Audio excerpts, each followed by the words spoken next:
So now let's get to the program here tonight with our two special guests.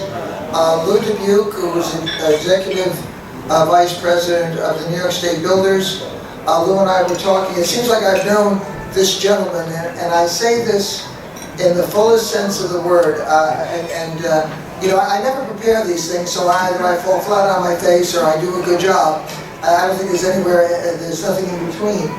But I have to say, from the moment I first met and dealt with Lou, he's the quintessential gentleman, not only personally, but commands a tremendous respect because of that fact in builder circles, both throughout the state, both in Albany in the home headquarters and throughout the state. So we're proud to have him here, and he's been executive director since 2011. And that has gone just like that. Our next speaker and participant is the president of the New York State Builders Association, Kristin Savard, who has come from not Buffalo, not Niagara Falls, but within a hair's breadth of the Canadian border. I understand it's called North Niagara Falls. And you know, there's some New Yorkers who have never been to the Statue of Liberty, some New Yorkers who haven't been to Ellis Island or whatever. I am sorry to say, based on all the wonderful accounts of the wonderful part of this... What are you about to say? I'm about to say that I've never been to Niagara Falls. I'm sorry. I hope, you know, God willing, if I get through this this particular patch in life, I hope to get to Niagara Falls. But Kristin has had foot surgery and a bit of a setback, and despite my best attempts to say, stay home, rest, recuperate, she took the Amtrak train, it had to be about 6 o'clock this morning, whatever, and so 3:05 in the morning. Yep. And it was a 7 or 8 hour trip? 8 hours. 8 hours. And she made it to Croton-on-Hudson, and then she got here to the hotel. It underscores the importance, one that I like to think the importance and regard they have for the Building and Realty Institute of Westchester, but it also underscores our efforts, thanks to Chief Counsel, our CPA, Peter Scala, myself and others, Vinnie Mutarelli, Jeff Hanley, to begin to put together the financial and legal and organizational underpinnings of this new chapter of the state and national home builders called BACI. Now BACI in Italiano means kiss, but it stands for Building and Allied Construction Industries of Westchester County. I had to get some Italian angle in there somewhere. But it is pretty much a done deal in terms of all the legal, Ken Finger, the financial and accounting and IRS stuff with Peter Scala. So, you know, we're there, and well, a part of their talk, in addition to talking about the big ugly, arguably the most horrendous legislative session that this industry has ever suffered from, ever in the history of New York State probably.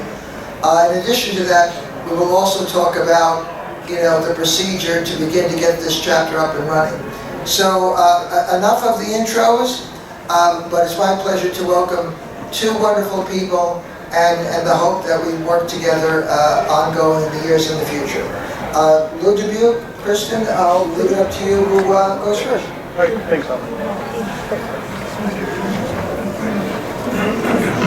Hi, I'm Lou Dubuque, Executive Vice President of the New York State Builders Association. We are the voice of the construction industry in Albany.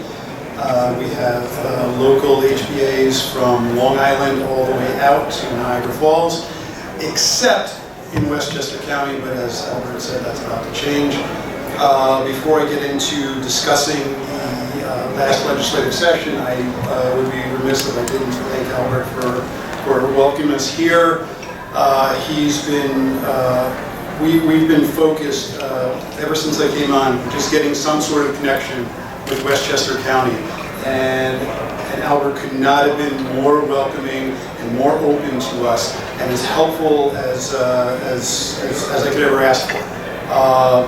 He came out as our guest to the National Association of Home Builders Builder Show in Las Vegas last year, and at our reception, charmed the pants off of everybody. And I just want to thank Albert for all he's done for us.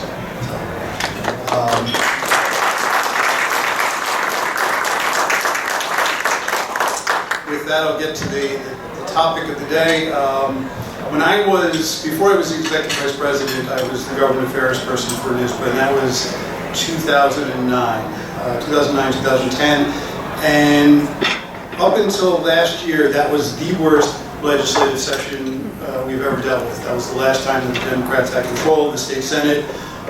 Fortunately, it only lasted one session. They could not get any legislation passed. They fought. There was the coup. Actually, I take that back. They got one bill passed in the 2 years that they were there that made it impossible for the construction industry to hire independent contractors. It's called the Construction Industry Fair Play Act. It's befuddled our membership. It's made it it's impossible for people who want to be independent contractors to continue in that line of work. They have to become employees and all that mess. The only thing that got passed in those 2 years. Up until last year, that was the worst we've had dealt with. The Senate Republicans, I always like to say, they acted as our goalkeepers. Any issue we had to deal with that came out of the Assembly, as wacky as they could be, the Senate always just shut it down.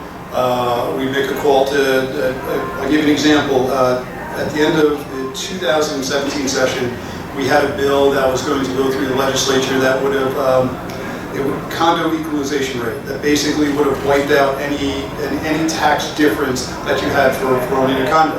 This was a bill that was being pushed by Sandy Galiff down here and a senator up in our district, Betty Little, who was a Republican, who's a great friend of ours, who was the chair of the Senate Housing Committee at the time. They've been trying forever to get this bill passed, and it was going nowhere. We had a Government Affairs meeting that Monday morning, and our outside counsel, Bill Kroll, said, no, don't worry, the bill's dead, it's done. I'm out that night with my family. I get a call, Lou, it's coming to the floor. Betty Little saw this as her last chance to get this bill through, and she was going to do whatever she could. We're scrambling. We've got members calling the senators that they know. Last second, we call up George Amador, who is a builder and a member of our association. He's a builder in Albany County, and he got the bill tabled. And last second, was able to kill it. We knocked it out. So we're like, this is the power of membership. People coming together at the last minute to make something happen. So we figured, okay, we see the writing on the wall. The Senate's going to flip. We figured, the Democrats will have 1-2 members in the majority. We could cobble together some coalition of suburban Democrats to stop it. They end up with an 8-member majority, basically impossible. All these bills we'd never had to worry about before were coming forward. Prevailing wage. They wanted to basically put prevailing wage in anything. You touched a dime of state money, you're going to have to pay prevailing wage on your jobs. That was their into residential construction.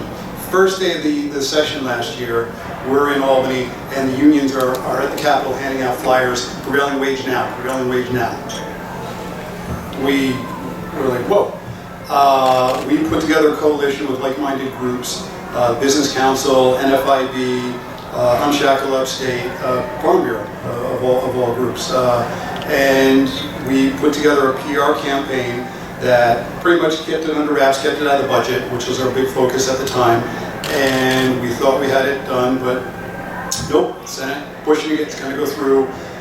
The only reason, we like to take credit for things that go right, and we'll say, yeah, we did it. The coalition killed it, but in all reality, the governor sabotaged it. The only reason that bill did not go through is because at the last minute, the governor put in a poison pill that said, okay, fine, it's going to be prevailing wage across the state except New York City for 2 years.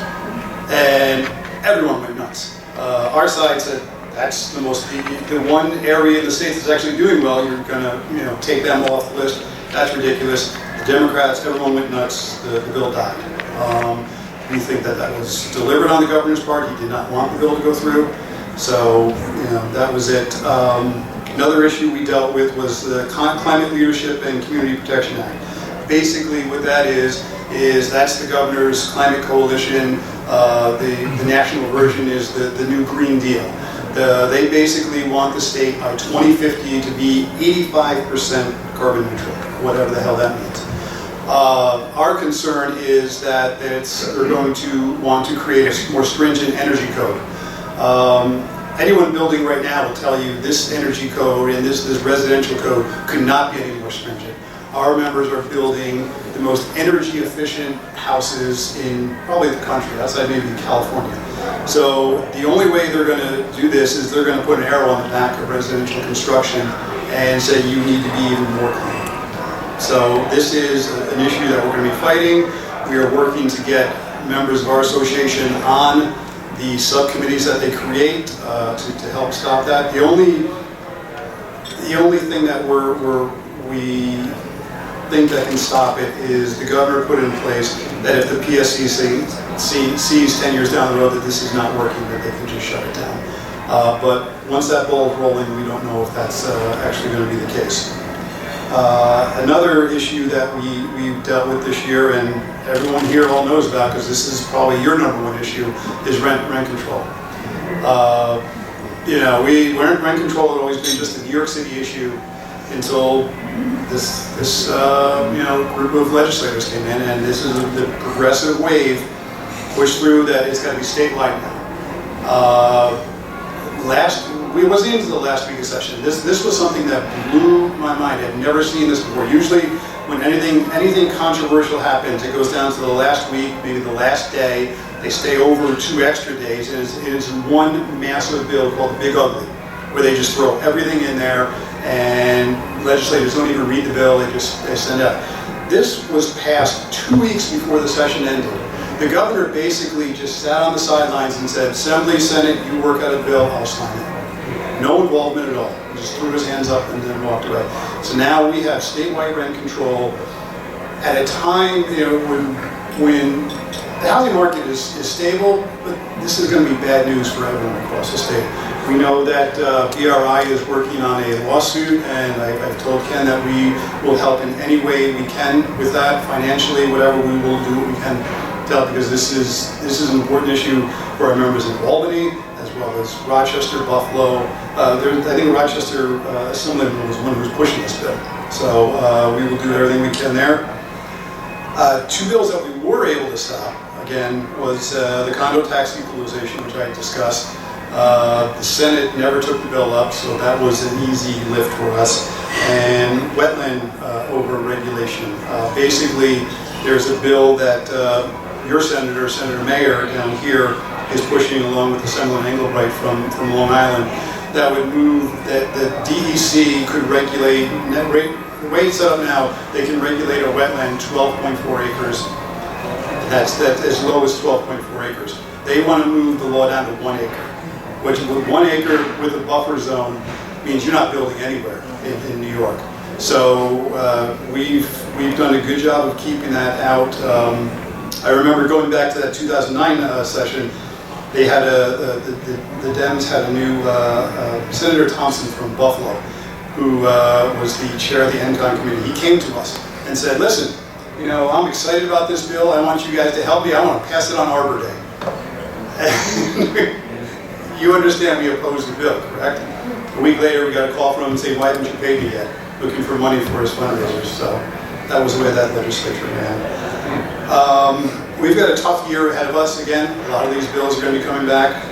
Prevailing wage is coming back. The only hope I think we have right now is that 2020 is an election year, and the senators in Long Island, I said we needed to flip 8 senators. 6 of them are on Long Island. We have Senator Skoufis here, and then a couple of other suburban Democrats upstate are the ones who are going to stop this bill. But if we can get the 6 senators on Long Island to say no, we can't go forward, I think we've got a chance. With all of them up for re-election in 2020, in purple districts, to speak.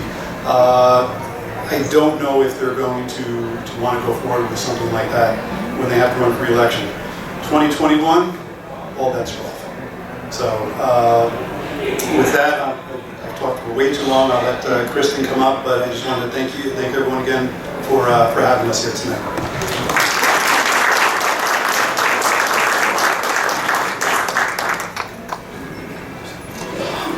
So good evening, everyone. Thank you for coming. My name is Kristin Savard. I am from Niagara Falls, as you've been told. So before I get into my big spiel, I just want to promote Niagara Falls, and I'm going to make it an effort to get Albert there. But our area is way more than just a big waterfall. We are the last stop on the Underground Railroad, the War of 1812. There's so much to see in our area, and it is completely remote. No one goes there unless it's a destination. So please put it on your itinerary for sometime in the next 5 years, and you're coming. So, but thank you for having me. The train ride was awesome. I saw some of the best parts of New York State, and I got to work the whole way and look out the window, and I get to stay in this awesome hotel. Tomorrow I'm going to head into New York in the evening, and so thank you for having me. I'm thrilled to be here, and I want to talk about a few things. And before I get into that, I think it's really important for everyone to know who I am, so that when I tell you some of the things that I think about for tomorrow, you understand where I'm coming from. So, I'm 47. I went to school in upstate New York. I'm a licensed engineer. I own an engineering, surveying, and construction company that I built from the ground up. We've been in business for 16 years. We're a New York State woman-owned business. We do work across New York on a public sector. We also do work as private development for both residential and industrial and commercial development.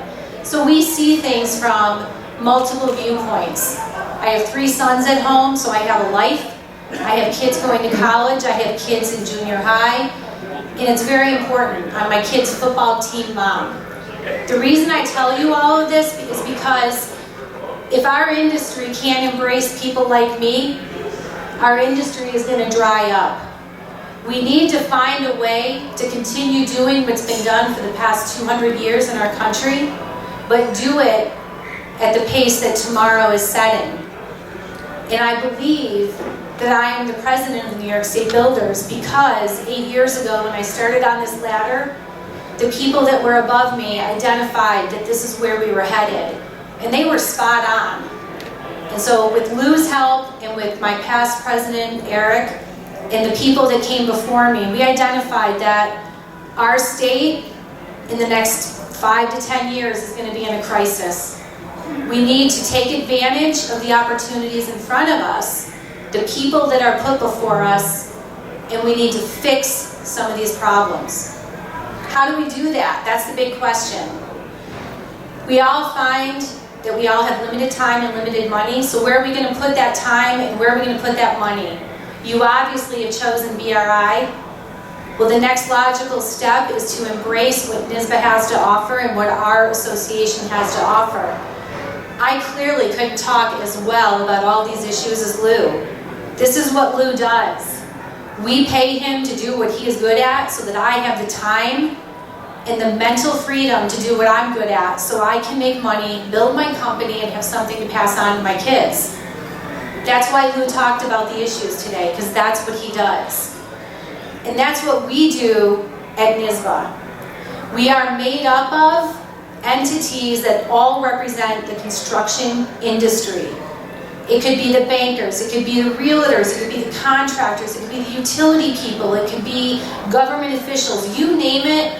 That's who makes up our industry, because the days of associations and alliances that are so narrow-minded that you have to belong to 1 million different associations to get the job done, those days are over. We don't have that time, we don't have that money. And the thing I love is that when Lou has an issue with something that I can relate to, he calls me. I pull over on the side of 87 North and I start making phone calls to the people I know, and that's how we stop labor law. I do work for DASNY, I do work for Oasis. We call the people we know, and that's the beauty of an alliance that is industry-based. And what I'm here today to tell you is that we're here and we're offering to help your group, your community in New York State to survive in the challenging times ahead. And I want you to know that between myself and the 3 people coming up behind me, you've got 8 years strong at a minimum, probably more, of people that think the same way, and we all get it.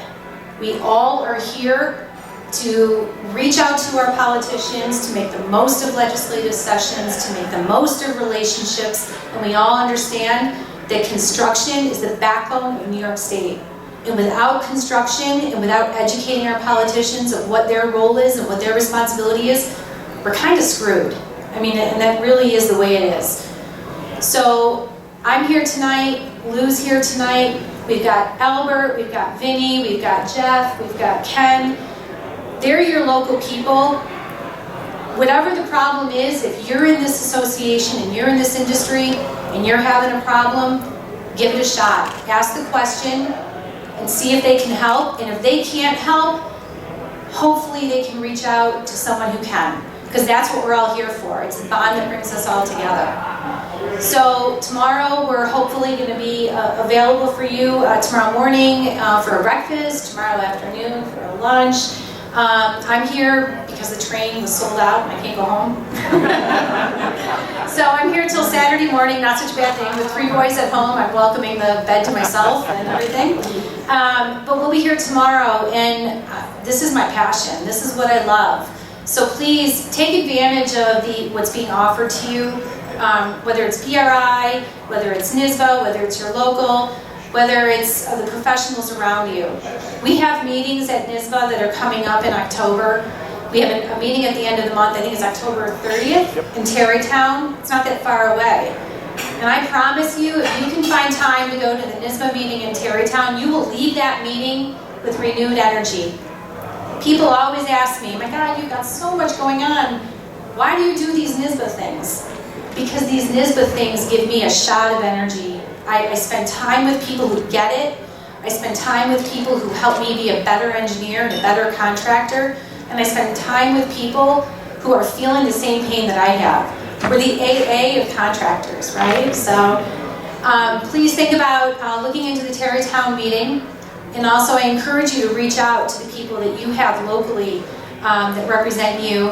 And with Albert and with Jeff and Vinny and Ken and any of the people in this room that are putting on these events, please reach out and take advantage of that.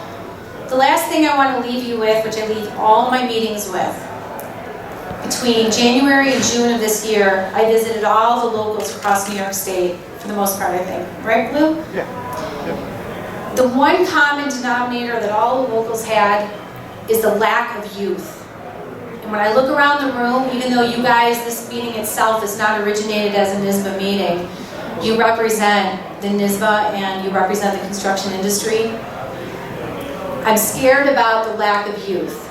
And what I want everyone to leave tonight with is a message from me as the NYSBA president that we need to find a way to engage the next generation. And that is only going to come when we reach out to the next generation, we talk in language that they can understand, and we take time to understand that they're different from us. They learn different from us, but they can do the same job as us. And unless we reach out to them, there's going to be a gap. So please be cognizant when you're with someone who's in their 20s or their 30s, which scares the hell out of me that that's the younger generation, but when you're with someone in their 20s or 30s that is in this industry, please be cognizant of the fact that they haven't been battling the same legislative issues for 30 years. They haven't been dealing with all of the same things you've been dealing with. So you need to talk about things on a level that they can understand. When I say that I go to meetings and people start talking and I get all excited because I see young people in the room. As soon as they start talking with the older people and the older generations and the veterans of our industry, I watch their eyes glaze over. I lose them. They lose them. We need to be cognizant of that. And so that's my parting message, is to make sure that you engage when you have the opportunity with the next generation, because without them, we're even more screwed than we already are. So we're here tonight, and I want to thank everyone for having us, and I especially want to thank Albert for going above and beyond in hospitality and introducing us to everybody, and we're here to answer any questions you may have. If we can't answer it tonight, we'll walk away and we'll get you an answer as soon as we can. So thank you very much, and with that, I'm going to turn it back over to Albert.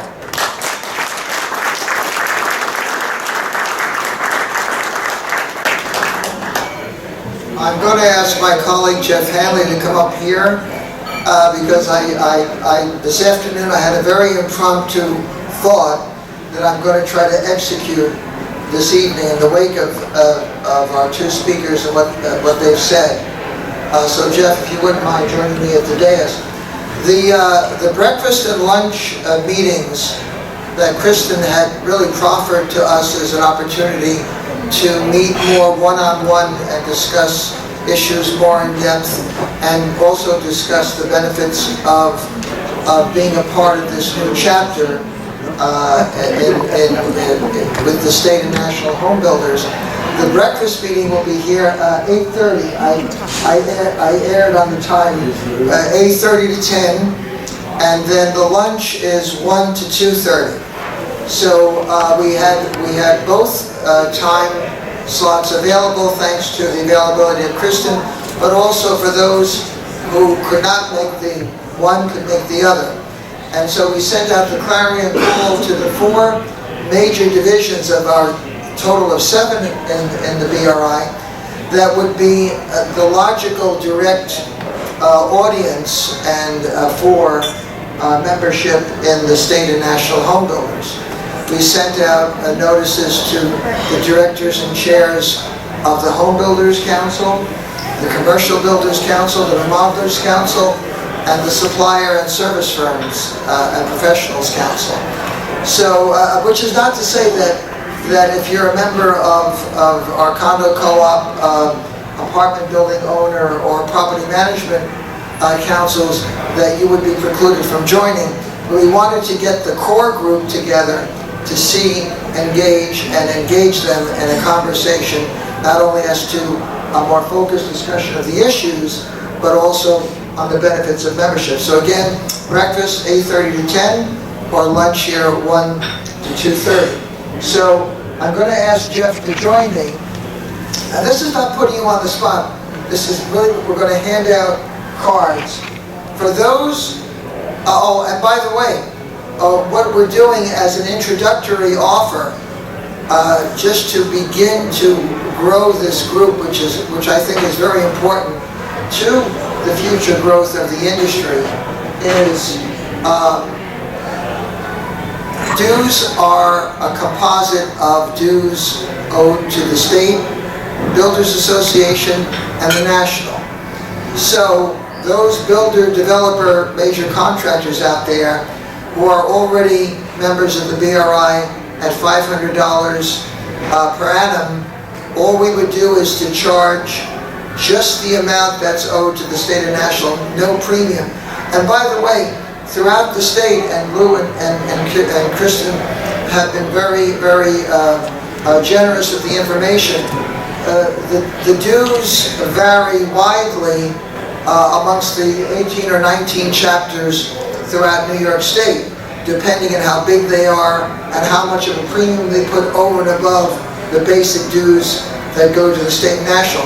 So the basic dues are $363, if my math is correct, and Lou had to help me with my basic arithmetic here.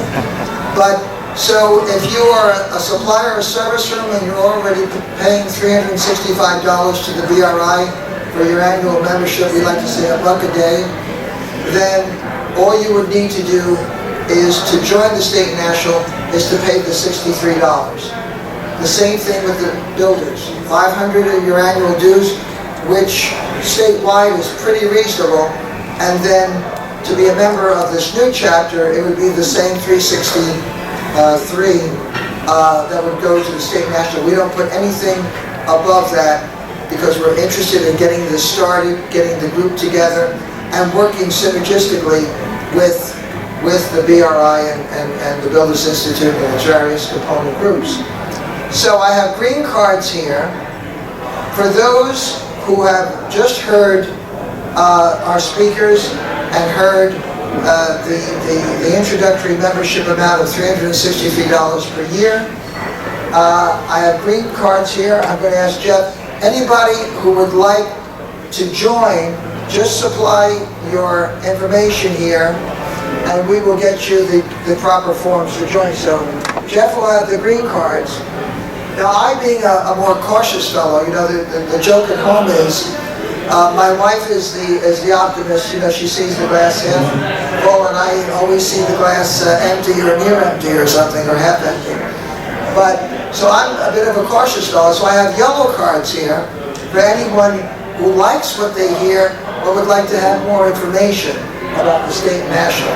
So anybody interested in a yellow card, you can either come up or we can get you the cards. We'll leave them here at the table and fill them out, and then we'll take it from there. But this is important. This has been a long, long time in the making, going back to 20 years easily, I would say. Before I was. And before even I became executive director. So it's been a long time in the making. A lot of people helped us to get to this part, to this point. So again, if you'd like to join, fill the green card, and we'll have them at the table, and give it to Jeff. If you want more information, you want to go a little slow on it, and fill the yellow card, and give it to me, Mr. Caution. So anyway, I think we're in a position to take some questions from the audience. Anybody have any questions? Eric. Eric, would you mind standing? I'm interested in, is there any update on 240 reform? Oh, yeah. Sorry.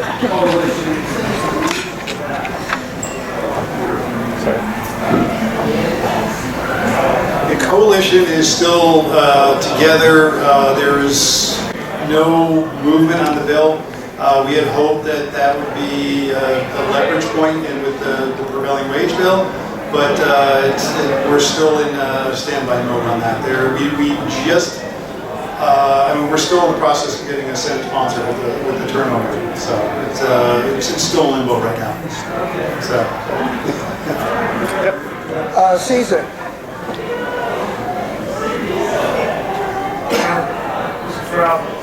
The January meeting that we mentioned, the BRI sent out the last email on the details of where to go. Are you talking about the October meeting that we're having? Yeah, Terrytown. We'll get that to Albert and he can send it out to you. Yes, that's at the Doubletree in Terrytown. Yep. Yeah, I spoke to Albert about this morning. I'm a commercial real estate broker, but I was helping a friend rent his co-op. So it falls under the category of no good deed will go unpunished. Yes, of course. And I received a letter the other day from the New York City Commission on Human Rights Jeff told me, yeah, that I'm in violation of a protected class because I just followed the instructions of the co-op board. Is there any recourse? I don't know. I mean, if Ken may be able to help you, but if you want to get me, I'll give you a card. We can see what we can do. Thank you. Okay, you got it. Now, the previous question, for those not familiar, had to do with the scaffold, the scaffold law. And the whole problem with the scaffold law is it doesn't matter whether the worker who gets injured on the job, whether it's his fault, whether he or she comes back from work under the influence, whether it might be alcohol or drugs, whatever, that the owner of the property, and I guess the GC in charge of the job, they are 100% liable for whatever happens to that worker. There is not even a shred of recognition of shared responsibility. We're the only state in the country that has this. And because of that, general liability rates are through the roof. We have the highest GL rates in the country. A lot of our members, when they get dropped from the carrier, I think there's one admitted carrier left in the state, and they may be leaving soon. Their rates, as soon as they get dropped, they try to get a new carrier if they can find one. They're looking at 300 to 600% increases in their GL rates. It's just insane. To expand on what they're speaking of and some of the stuff that was talked about tonight, I kind of want to bring it home for everybody, because for me, bringing it all home is how I relate to it. And so in my business, I do a lot of industrial and commercial development. I also do a lot of residential construction. So we have companies that are international companies, and they will reach out to the local municipalities near us or somewhere in New York State, and if there's government money, we get involved as a WBE. And what these companies do, and they come in and they say, okay, we're this national company. It could be Bridgestone, it could be Ford, it could be Amazon, which I know you all are relating to.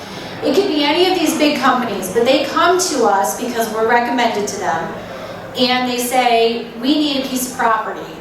And this piece of property needs to be 20 acres, it needs to have available water, available sewer, it needs to be zoned correctly, low cost energy, and they give us this whole criteria. And oh, by the way, you're going to be competing for us to locate our facility in your community or your state against Michigan or Wisconsin.